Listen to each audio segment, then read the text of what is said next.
একটা ছোট্ট গ্রাম, আর সেই গ্রামে একটা মুরগির বাচ্চা, নাম তার লালু।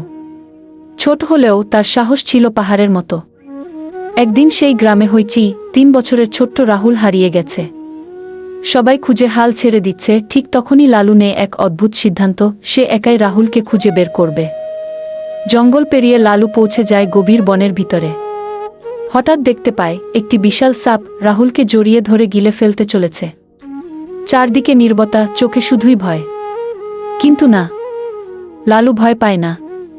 ছোট্ট ঠোঁট দিয়ে সে ঝাঁপিয়ে পড়ে সাপের চোখে ঠোকর মারে।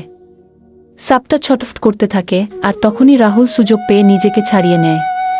ঠিক সেই মুহূর্তে ছুটে আসে গ্রামবাসীরা, সাপ পালিয়ে যায়।